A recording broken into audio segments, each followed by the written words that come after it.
Number one, I have great relationships with my clients. That's something I'm really proud of. That was a huge moment in my life, and I should have been proud. I think that my why in my life, which is, helping other people, making resources accessible, uplifting communities in whatever way I can. Yeah. Patient, passionate, proud. Hey everyone, welcome back to another episode of the Indieverse. We're going to call it episode 444 for Erika.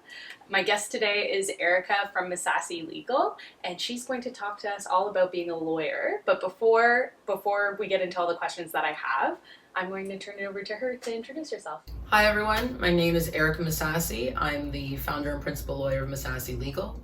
Misasi Legal is a law firm in Ontario that focuses on providing services for individuals and entities in the entertainment, sports, business, and intellectual property realms. That's a little bit about Misasi Legal. Myself, I am a 30-year-old individual who enjoys spending time watching basketball, working out, and just consuming and being around things in arts and entertainment, sports, business, and intellectual property. And we actually know each other from boxing. Yeah, hands up. Yeah, hands up.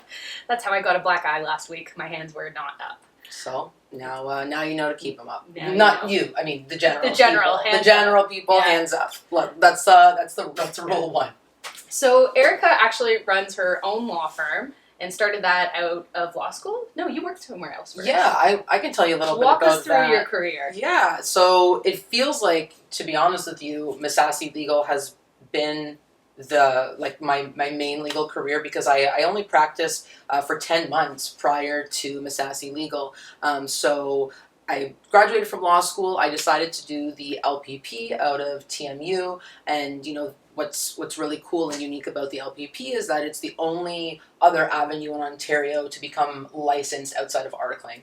And I picked the LPP because it actually the program is a virtual simulation of running your own law firm. You have 3 or 4 other colleagues who do it with you, but it really sets you up for success if you're somebody who's looking to, run your own law firm or start your own business. You work on a range of different files: construction, criminal, real estate, that simulate what it would be like to run that file in your own practice. And the second reason I picked it was because it really focused on technology. And I figured that if I was going to be getting into law in the world that we're living in, technology was going to be a critical component of what I do, regardless of whether I ran my own firm or not. I think, someone said this to me once, and it's really stuck with me.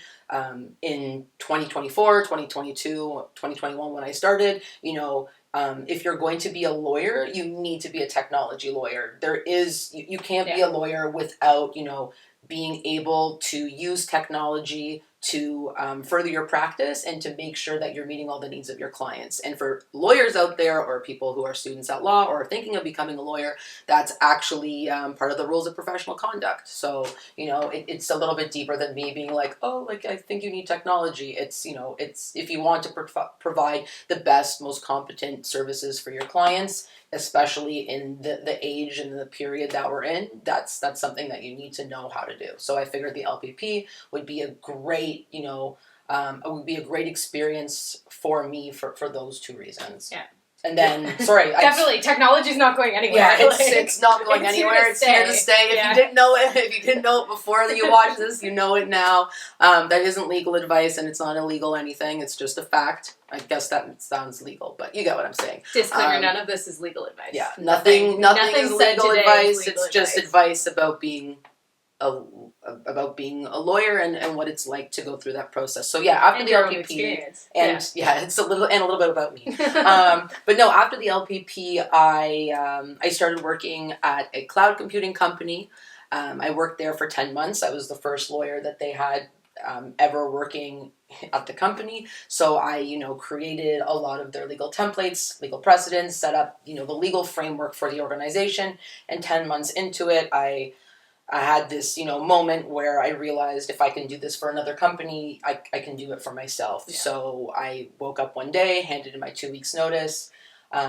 gave myself a month to, get everything off the ground, whether it was the policies or the website or picking, Missassy Legal Green, all of those details I picked at a higher level, or I went through at a higher level. And then in January of, is it 2022? Are we in I don't know. COVID was such a blur. I was so all a blur. I feel like I've been doing this for the last 50 years and I'm not even 50, So anyways, in January of the following year, after I handed in my 2 weeks, I launched Missassy Legal. And that's, Missassy Legal is in its 3rd year right now. I worked for 10 months at this company. So you are, your feeling of, I feel like this has been your whole, legal career. Although it hasn't, it feels like it has, and I think part of that is because it's been a longer period of time than what I'd done before, but also because I think I've just made it so much of my personality and what I talk about, and not to be somebody who's like I live, eat, breathe what I do, but I am that person, and it's because I love what I do, and I love the business and the brand that I'm building. So I understand why someone might think that's been, the majority of or all of my legal career, because it kind of feels like that. But that's it's so interesting because your experience as somebody running your own business, running your own law firm reflects kind of directly what I've heard from a lot of authors doing this podcast on the Indieverse, where they're like, oh, I've published a book before through a publisher, and I figured, well, why can't I just, if I'm doing it for someone else, why can't I do it for myself? And it seems to be a lot of people who decide to run their own business, pursue entrepreneurship, have a moment where they're like, wait, I'm doing this for someone else. I could just build something of my own. Yeah. Yeah. I think that's you have that moment, or a lot of people have that moment, and you might always know you're entrepreneurial, always know you're creative, but I think that for me it was like a light bulb clicking, and I agree. I think a lot of people who go and do their own thing, whatever that is, they have that moment, and for me it would be, artists, entrepreneurs, they have that moment where like, you know what, I can do this, and I can do it on my own terms, and I can, build this thing that will be, whether it's your legacy or a moment, it doesn't really matter. It's just that feeling of, I know I'm able to do this thing, so why not go and try and do it? It doesn't need to succeed. I think the success is in the fact that you realize that you're capable of doing whatever it is that you do. Yeah. Yeah.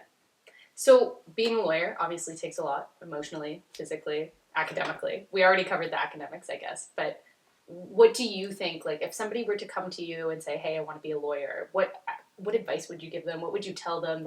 This is what it takes to kind of do that, because it is an exhausting job.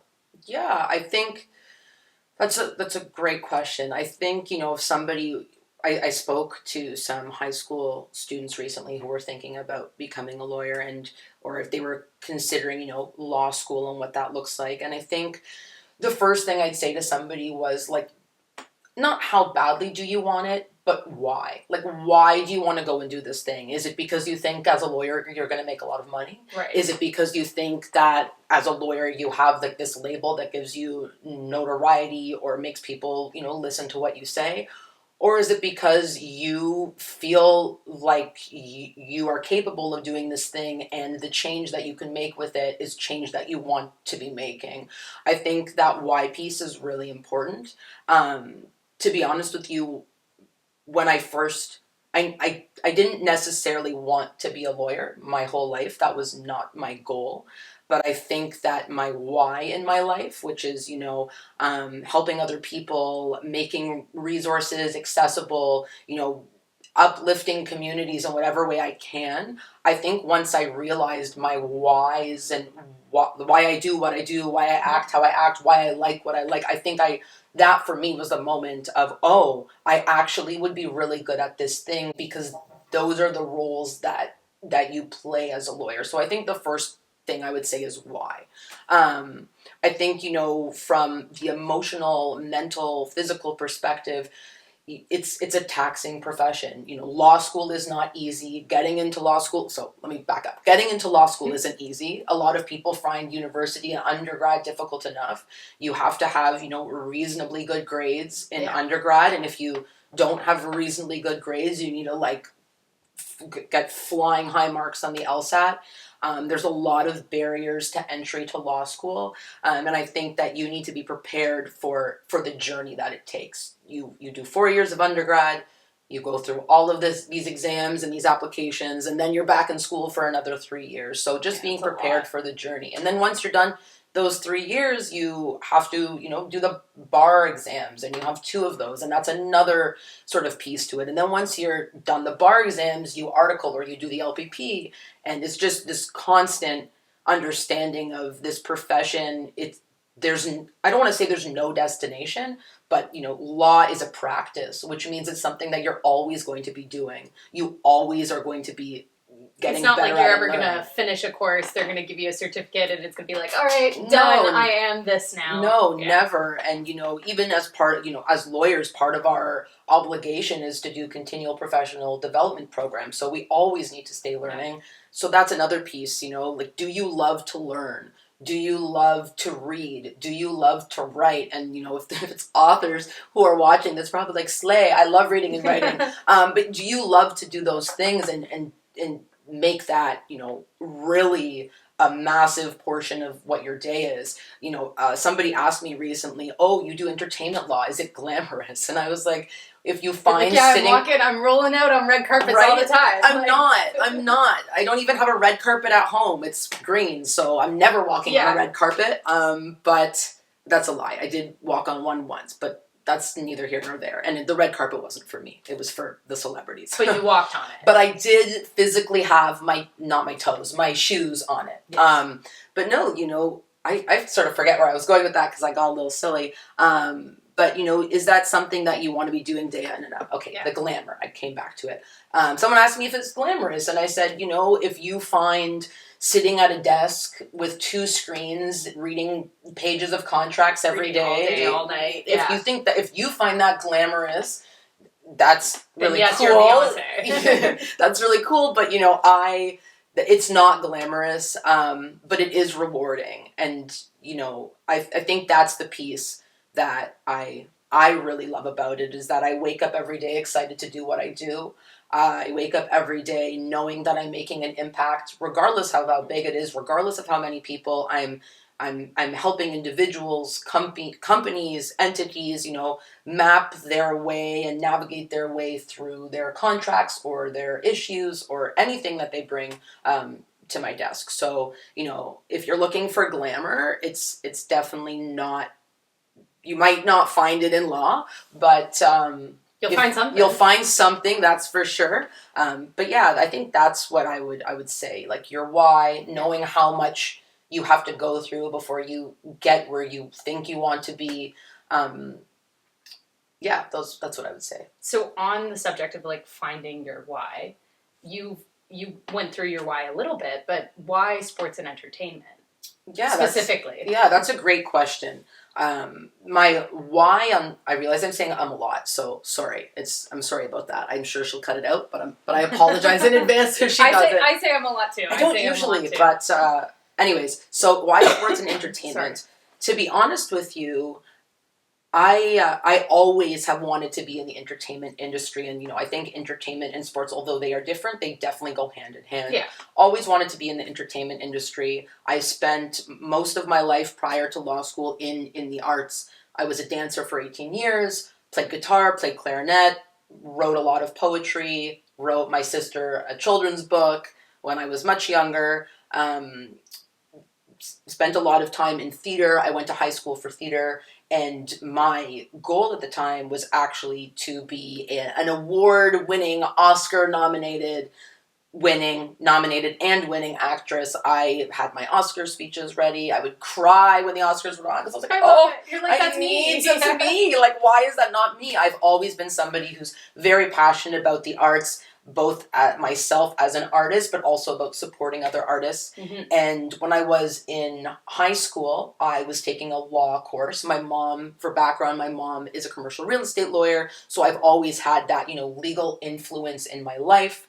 I was taking a law course in high school, and I And I knew a lot of artists because I went to an art school, and I just noticed that there was this gap between artists and creatives and the businesses and resources like accountants, lawyers that they would need to have a career that was successful and to be supported. And as I went through undergrad, it was always, in the back of my mind. And I just never understood. I guess it goes back to why again, but I never understood why. Why are there not the resources and frameworks that, need to be in place, or that need to be in place, especially in the Canadian context, especially in Toronto. Toronto is a hub of creativity. Vancouver is a hub of creativity. Montreal is a hub of creativity. Sorry if you're not from any of those spaces and you think that they're hubs of creativity. I'm sure they are. Those are just the ones that I know, love, and have been around the most. Yeah. So that really was the beginning of, oh, there's this area. It's not being serviced in the way I think it should, coupled with the fact that my parents are very academic people. They always have, I don't want to say pushed my sister and I to be academic, but they've always known we were capable of going pretty far in academia. So I thought to myself... So that influence was there. The influence was there. The love of and the passion for entertainment and sports was there.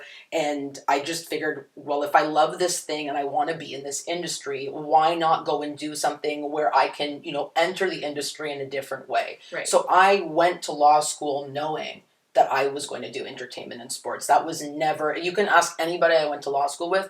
From the get-go, I said, this is what I'm going to do. And a lot of people come into law school being like, well, I'm going to be a criminal lawyer, or I'm going to be a real estate lawyer. And that might change for them because they realize that it might not be what they thought it was. Right. Whereas, with an industry-based practice, or maybe I had an understanding that it was going to be a bunch of different areas of law that I was going to be practicing. So it wasn't, I want to be this type of lawyer. It was, I want to service these industries. I want to support this industry, and whatever I need to do to support that, to be involved with it, to champion it, I was going to do.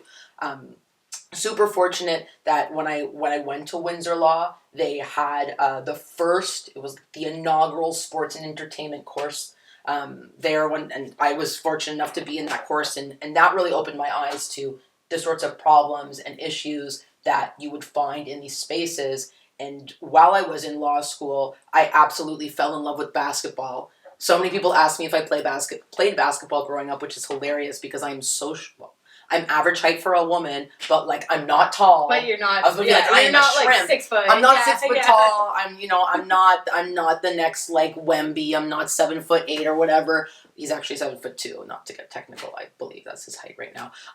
But I fell in love with basketball. Yeah. I've always been a Raptors fan since I was a child. And Toronto's having a huge moment for basketball right now. Right? Yeah. So I've always been a Raptors fan, but then I was, really close to Detroit. I went to the University of Windsor, really close to Detroit, spent a lot of time there going to Pistons games, went to Comerica Park to watch the Tigers play, went to watch the Flyers play against the Leafs. I've always been in a family that's pretty involved in sports, and I did a lot of sports growing up, but really fell in love with it in law school. And the further along I went, I realized, this is what I want to do. I've always known entertainment, but it really became this is a reality, and I really want to do it. So that's a very long way of describing why I do what I do. And then business and intellectual property, I don't want to leave that out. I'm a business owner. I obviously love business, and intellectual property is something that touches on all of the areas. Especially entertainment. Exactly. Yeah. So when I was in law school, I also took every single intellectual property course that they offered, copyright, trademark, and patent, because I knew that if I was going to be working in entertainment and sports and in business, that was going to be the core tenet that ran through all three. So interesting. I wouldn't have even put those together, but it obviously makes sense, especially with artists when you think about it, right? They have so much IP and so many things that they need to protect. Yeah. So throughout the journey of running your own firm, obviously there's probably been successes, probably been some failures, probably been really great times, and probably some rougher times. Could you walk us through, you can't go into too much detail, but could you walk us through anything that stands out as either a really high or really low, and how you celebrated or how you kind of got through those periods of time? Yeah. So I think when you start out in anything, especially when you go out on your own, Number one, you don't realize how much you need to do. Law school doesn't teach you they teach you the business of law. Yeah. They don't teach you how to run a business. And they don't teach you all of the pieces that come along with that. So I think the first hurdle was just being like, okay, I'm going to do this thing. And then it was, wait, what do I even need to do this thing? And there was so much learning involved throughout the whole process. From the perspective of being an entrepreneur and a business owner, but also from the perspective of being a young new lawyer. Regardless of what you're doing as a young new lawyer, every day is scary as shit. You are advising people on these incredibly important matters, and to them, it's not maybe life or death, but it is life altering, whether it's large amounts of money, whether it's their assets, whether it's ownership of something. It's very important parts of their life and their business and their journey, and you're the individual who needs to be the one who knows the thing. That they come to you and they say, hey, I'm trusting you, I need your help. Exactly, and trust is such a huge piece of it. So I think the first part that was difficult was just realizing what I didn't know. Yeah. And being comfortable with being uncomfortable. I didn't know That's how to. huge. It's huge. Yeah. You need to accept that you're going to be uncomfortable, and you need to learn how to work through it. Mm-hmm. So, I had a photography blog before, but it's not like I created the actual website. So creating a website, deciding on my brand colors. I spent so much time thinking about what I wanted to convey with what I do. And, typically when you see law firms, it's grays, it's whites, it's blues. And I knew that wasn't me. And I wanted to make sure that what I was putting out into the world represented me, but also was representative of my clients and what I think and hear what people would want. So really, making those decisions that at the time felt like the most important decision in the world, and when in reality they're important, but you can also iterate along the way. Right.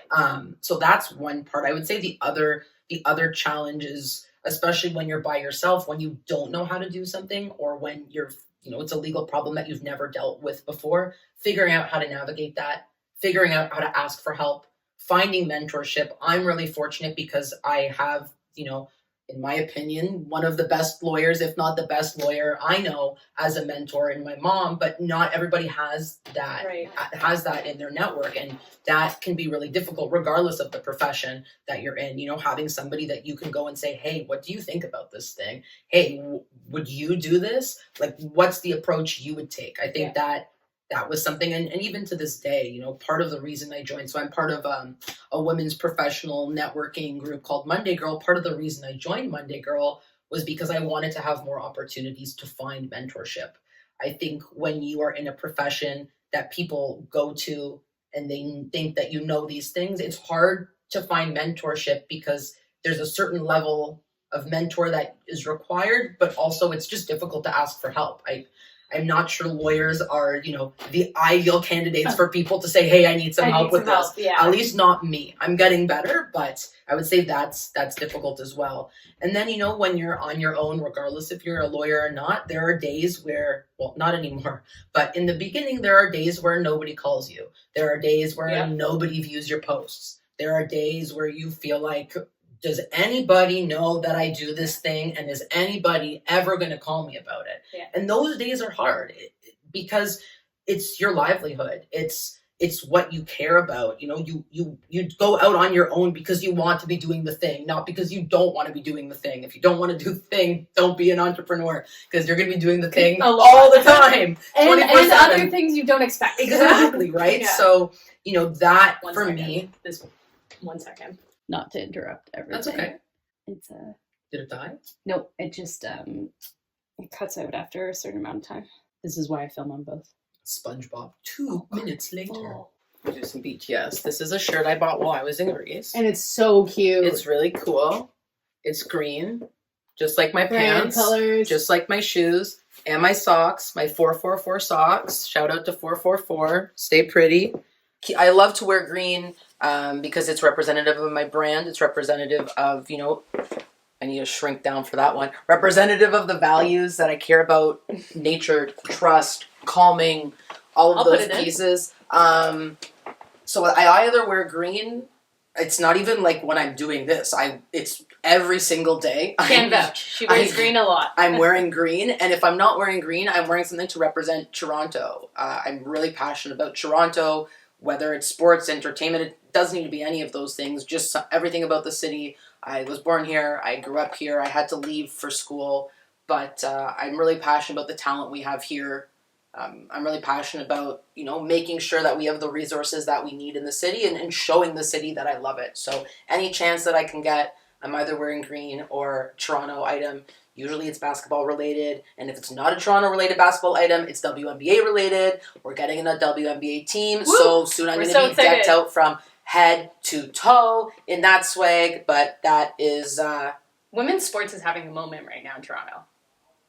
It is... I don't want to say it's having a moment. Because it'll last forever. And because it's been here. But they're getting more. But yeah. I think that the love of women's sports that women have always had, there's now a spotlight on it. That's the way I would want to put it. Because women love sports. Women have always loved sports. Yeah. Every woman that I hang out with is, plays a sport, athlete, goes to a sport, does some sporty thing. Yeah. And I think now it's more just, there's a spotlight on it. People who didn't historically pay attention to it are paying attention to it. And that's the only way that, this will keep growing. So it's super exciting. I was saying to one of our mutual friends, because I saw we were sharing some videos about Caitlin Clark and these girls who were like 5 or 6 being like, I love her. It's such an exciting time to be a young girl in sports. Totally. It's such an exciting time to be a teenage girl or somebody who's in high school in sports. It's such an exciting time to be a varsity athlete who's a female in sports. I think, they're seeing this floodgate of opportunity that make people a full long career that people in our, not to make us sound old, but in our generation didn't have. And it's exciting to be a woman in sport, or a woman who's loved sport their whole lives, because all of these things that women have always been championing and allies have always been championing. It's so nice to see where we've gotten to, and it's like a snowball. There's the momentum, it's rolling, it's going to keep getting bigger and bigger, and numbers don't lie, data doesn't lie. If you're like, oh, what are the numbers? I'm not going to tell you the numbers. Go Google them. Go look on Instagram. They're somewhere. It's so, go look somewhere. Ask Siri, ask Meta AI, whatever you want. Ask somebody about it. Put it in ChatGPT. It might be a wrong number because, it picks the one that's the most common. But all I'm saying is check it out. It's not that it's growing. It is exponentially growing. New leagues, expansions of leagues, it's happening right now. Yeah, check it out. Very if you're not checking it out, get a WNBA League Pass. It's $32.99 for a year. You can watch every single WNBA game, pre-seasons. Ooh, someone's ringing at for the door. us. Check it out. It's incredible. So we were talking about pitfalls, but what are some of the successes you've had? Yeah, so whether it's in business or in law. I mean, you can't go into too much detail with law, but to be honest with you, the success, this might sound a little bit cheesy, but I think I love cheese. Me too. I'm going to the Cheese Boutique tomorrow. Not to plug the Cheese Boutique. This is not sponsored by the Cheese Boutique, but if the Cheese Boutique would like to sponsor it, we're not going to be mad. I could write up a sponsorship agreement. Anyways. Tag them in the comments. Yeah, Cheese Boutique at us. Cheese Boutique. But no, some of I think the thing that's the most exciting is the I don't know if it's the joy, the excitement, just, feeling like you have hit your stride, knowing that you are in the right place at the right time, doing the right things for you. I think that for me is one of the biggest achievements. Like I said, I wake up excited every single day to do what I do. I wake up before the sun rises because I just want to start my day and talk to my clients and speak to new clients and create marketing material, whatever the tasks are for the day. I'm so excited to do that. And I realize that, that's such a privilege. And to be in this place where Misasi Legal is having its best year so far, it's incredible. it's incredible to feel excited about what you do and then have other people care about what you do, be excited about it, and want to get involved with it. I've had so many students reach out. Which is awesome. That's like the to next generation. yeah, That's like, so fun. to come work for me. And, I'm not hiring students right now, but that doesn't mean in the future that I won't. And just having the opportunity to, read messages of people saying, hey, I want to do what you do, or what you do inspires me, or I've never seen someone do exactly what you do the way you do it. I never even thought about that piece. I just did it because it's what I wanted to do. I never thought about there's other people who are coming up in the profession who, not to say I'm a role model, but they found this person who's setting an example of where they want to go and what they want to do. And that to me is so special because, the legal profession, any profession, is only as good as the people who comprise it. Totally. And the people who I see coming into the legal profession, or the ones who contact me, they're so passionate about these spaces and they're so interested in doing law differently. And that's super exciting. Not necessarily an achievement, but I think it's a huge win for the profession as a whole. Outside of that, I mean, it also, you spoke on you kind of hitting your stride and stuff like that. But you put in a lot of work, and to see all of that work come to fruition, it must be an incredible feeling. It honestly is. It's incredible. And, I've had a few conversations with my mom lately, and it just, when her legal experience was working on Bay Street her whole career, she was a partner, very different. We have two very different legal journeys. And something that really, I think about a lot is that she said, I knew you were going to be successful. I knew it was going to be great, but I didn't realize it would happen so fast. And obviously when you're in it, it doesn't feel fast, but I need to sometimes take a step back and say, I'm in year 3. This isn't year 5. This isn't year 10. I'm just turned 30 years old. It feels like there's so much more I can do. There's so much. The sky's the limit. The sky's the limit. And, I'm starting to realize, number one, I have great relationships with my clients. That's something I'm really proud of. I love working with the people I get to work with every day. I'm a team of me, and then my dog chills at home. So team of you plus the dog. Team of me plus Lou, but it's a team of me, and that's really exciting. I think another achievement that's more personal is that I've developed this incredible relationship with my mom. And I know a lot of people, the family dynamics can be difficult, but I really love the fact that I get to experience my legal journey side by side with my mother. And I also get to, I also get to learn about technology and learn about sales through my father and what he does. And just having that relationship, it's unique, and it's brought us even closer than we are. We're already close, but that's an achievement that's personal and close to my heart. Outside of that though, it's really just I love that I have this thing that I'm creating. I love that I have this thing that has, my name on it. It's like building a legacy. Yeah, and even if the legacy is for a dog, it feels like I'm walking in my purpose. And I think growing up, I always felt like not that I never fit in, but I always, as my mom would say, I always walk to the beat of my own drum. I've always sort of been You've here, been you.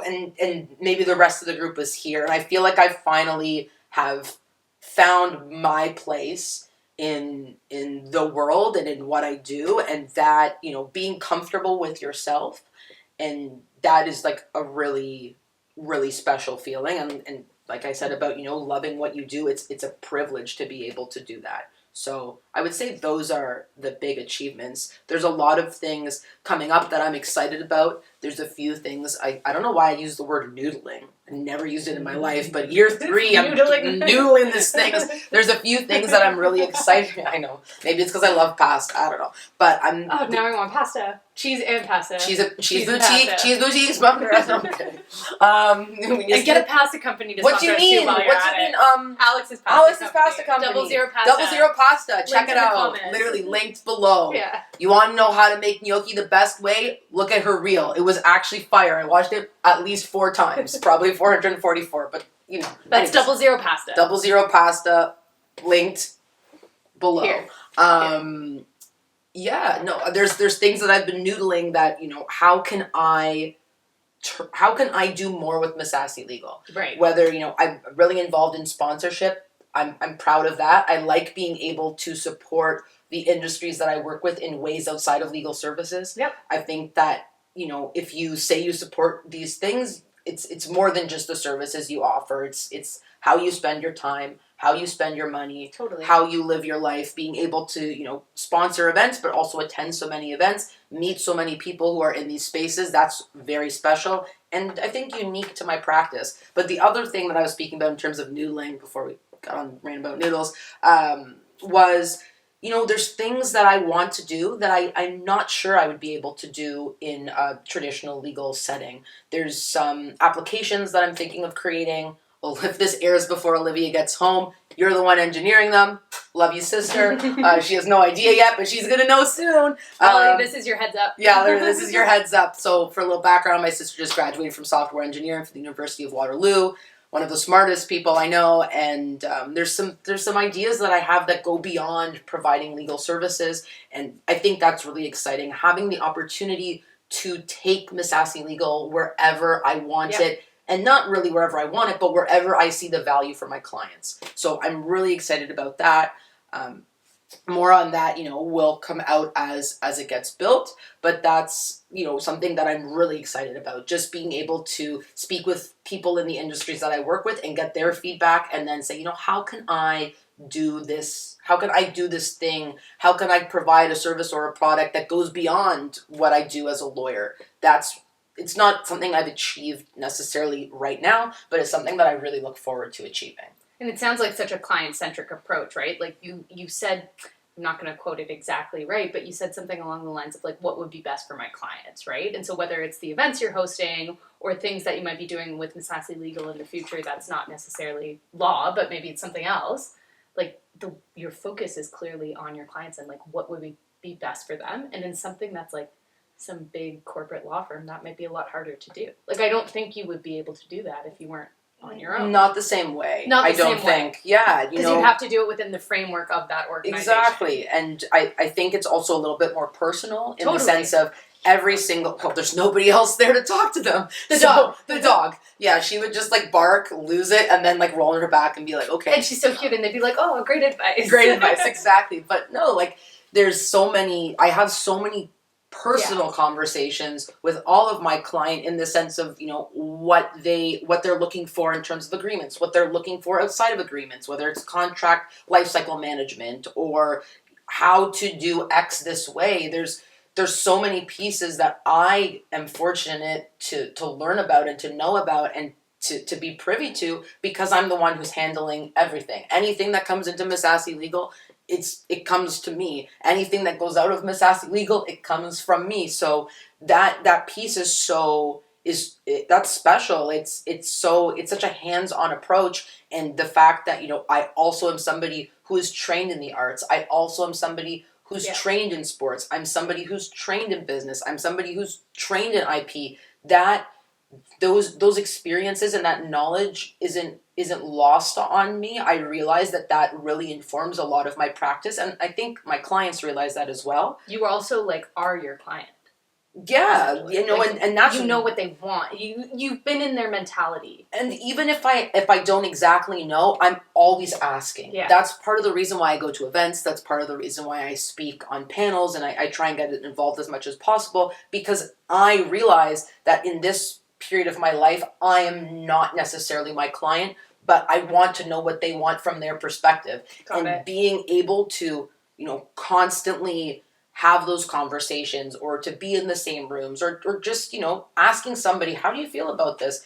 that's a really it's a really I think unique but also cool experience to just talk to people as people and say, what are you looking for? What do you want? What can I do to make your experience as a creative better, as a business owner better? And that is something that I'm always trying to do. And I'm always thinking about, like, every single day I'm thinking, how can I make the Misasi legal experience better? How can I make the services I offer better? How can I create applications, create products, create offerings that will enhance not only my client's experience, but just, enhance what the law firm can do for all of these industries. And that's really where, my incorporation services came from. I didn't necessarily think, oh, I want to incorporate companies. Be incorporating companies. No, but I had I had 3 companies reach out in a week saying, do you do this? And I said, okay, well, I do now. And clearly the clients that I have, or potential clients, like people in my space, want that. That's like something that they're asking for. Exactly. And that's always, my thought in terms of if I were to hire somebody or if I were to, grow my services a little bit broader, it's not about what's hot right now, what's cool right now, what's trendy right now, what I think it should be. It's okay. What are the natural steps in the progression of an artist or creative's career? What are the natural or steps of a business life cycle? Or, what is important for intellectual property right now? That's always changing. We're in this era of AI, and that's not going away either. So I'm actually, taking this, it's either a 6 or 8 part series that the Law Society, it might not be the Law Society, it's the Canadian Bar Association is putting on, and they're speaking about ChatGPT for lawyers, how to use it, what are the ramifications for the rules of conduct, like why even use it, what's the point? I'm always trying to be a little bit more ahead of what I think is happening, but also seeing what people are doing and just trying to learn about it. And because I want to be able to provide the best services I can for my clients, regardless of what sort of service that is. So, yeah, that's awesome. I mean, there's probably one of the things is there's probably a lot of artists or authors. The Indieverse has traditionally been more about interviewing independent authors, but we're kind of expanding to anybody who's independent. So there's probably a lot of independent authors, artists watching this right now. So this is hello, everyone. Hello. So I know you can't give legal advice. None of this is legal advice. But what is one piece of advice that you might want to give to an artist about the law? Not legal advice, but just law, capital L. Yeah, no, the advice I would give would be don't be afraid of retaining a lawyer. And I'm not saying that because I'm business. I'm saying that because there are so many, regardless of whether you're big or small, and maybe the time might not be right at one point, but don't shy away from figuring out what resources work best for you. Don't sort of close yourself off. Oh, well, we're friends, so I don't need an agreement, or pieces like that.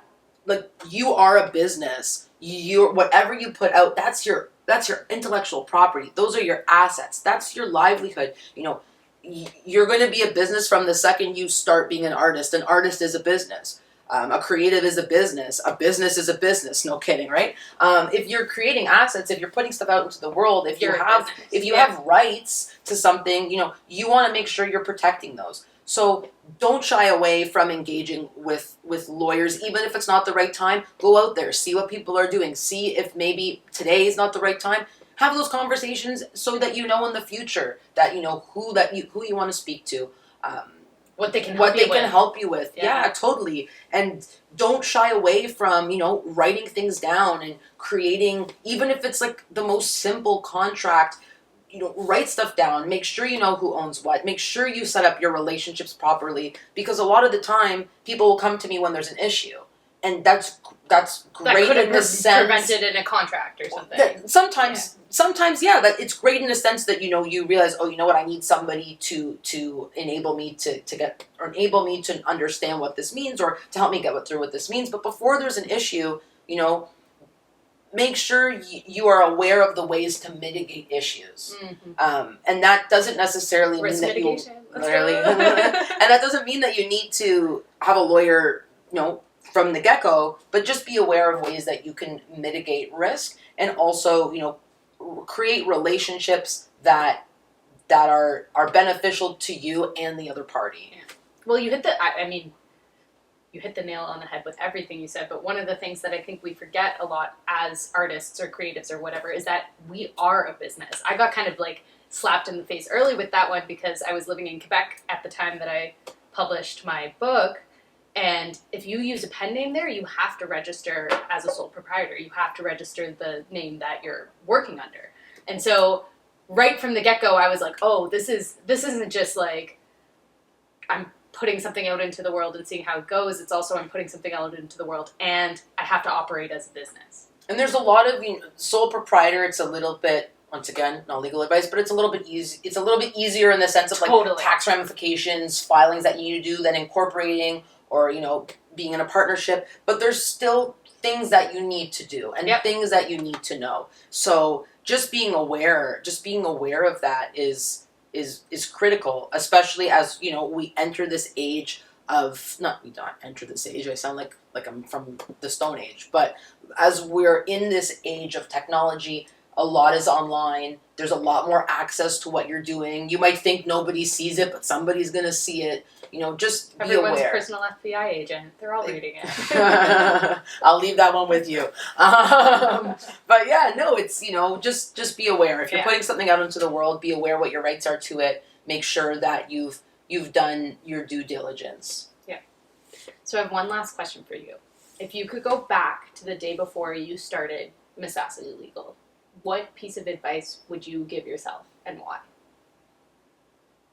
Be patient. Oh, that's a good one. I would say be patient. I'm a lot more patient now than I was before. I think I was so excited and I wanted to do this thing and there was all this stuff, I needed to do, and it was always like, oh my goodness, I want to be a success and I want this to go well and I want people to not care about what I do, but know about what I do. And, something that you said recently while we were on a walk with one of our other friends is go with the slow. And I think not necessarily that, but just like, it's okay for there to be slow times in your life. It's okay for you to think through things. It's okay for you to not put up your hand right away or to say something right away or to do something right away. Be patient. The journey is the important part. Yeah. The destination is not the important part. And if you're somebody who's ambitious, if you're somebody who's entrepreneurial, if you're somebody who wants to do 1,000,001 things, you're never going to reach that destination because it just keeps moving. Right. So be patient. The time will come, and also take time to reflect. I remember when I graduated from law school, I didn't feel proud of myself. It just felt like another thing that needed to get done for me to do the next thing. And I think I really did a disservice to myself because that was a huge moment in my life, and I should have been proud. And it sort of was just like, okay, well, and maybe, because proud COVID and celebrated. Yeah, maybe because it was COVID, I didn't have the traditional ceremony. They didn't even do an online ceremony for when you got called to the bar. Like, I got an email, and then I was a lawyer, and it felt like, I don't know, I got emails about a lot of stuff. Like, is this spam? Literally, like, who's emailing me this thing? So it was, be patient, but also take time to reflect and be proud of yourself. No, don't walk around like, oh, look at me, but be proud of yourself. Like, regardless of what you're doing, if you accomplish something that means something to you, or even if it doesn't mean something to you, but you did it, be proud of that. Sit in that. We don't champion ourselves enough. And as an entrepreneur, you are going to be your biggest champion. You are going to be your loudest advocate. You are going to be your cheerleader. So get used to it and enjoy it and actually sit with it, because the more you do, the more you're proud of yourself. Now, the smallest thing can happen and I'm like, what a win. And that, to me, is a sign of growth. That's awesome. So, yeah, those would be the two things I'd say. Be patient and celebrate. Be proud. Be patient, be proud. The two P's. PP. Patient and proud. I gotta add something else on there. That's not good, but you get what I'm saying. was like, the abbreviations. We'll work on the abbreviations. Yeah. Maybe P&P. P&P. That's cute. Yeah. Sounds like a law firm. Yes, it does. Erika, well, thank you so much for joining us today. Misasi Legal can be found everywhere. Like, I'll link all of the links to Misasi Legal and to Erika's personal, like, social media profiles down in the comment or the description box below. But before we go, I will turn it over to you if you have anything you want to say, anything you want to, like, plug. If you're in Toronto, follow Erika and go to one of the Misasi Legal events that they put on, because it's really fun. Yeah, no, well, thank you so much for having me. It's always, such a pleasure to be able to speak about what I do. I love it, clearly. I guess the other one is, I found the last P, be passionate. There we go. The 3 Ps. That feels better than the 2 Ps. The 3 Ps. 444. Patient, exactly, you feel me. Yeah. Patient, passionate, proud. But outside of that, if you want to if you're somebody who's, going through the law school process, if you're in law school right now, if you're considering going to law school, feel free to reach out. I say to everybody, you can maybe not call about that, but you can call. My phone number's everywhere. You can email me. You can DM me on Instagram. You can find me literally everywhere if you type in my name. I will always respond. If you have a legal question that you're curious about, if you want to chat with a lawyer, my consultations, my initial interviews with clients are always free. So I'm more than happy to see if there's any way I can assist you, whether it's legal or otherwise. If you just want to, shoot the shit and chat, I clearly can talk a lot. I love speaking, and I love hearing what other people have to say and their opinions. So yeah, feel free to reach out. You can find me at Misasi Legal on all social media, and my personal is at ER Misasi. If you type in Erika Misasi, it will come up. But yeah, no, stay hungry, stay excited, and if you want to go do it, do it. There's no reason not to, even if it can't be. And if you're scared, do it scared. Do it scared. There's no reason not to, even if it can't be your full-time gig right now. Pursue that passion. Turn a hobby into your life. If it's something that you really care about, regardless of how long it takes, I believe that it will work out. And if you need somebody to champion you along the way, send me what you're doing. Send me what you're up to. I'm more than happy to plug what I think is cool and important and, shaking up the city a little bit. So yeah. Thank you so much. Thank you so much for joining. No, really thanks for having me. Yeah. Love from the Indieverse. Love from the Indieverse. Bye. Bye.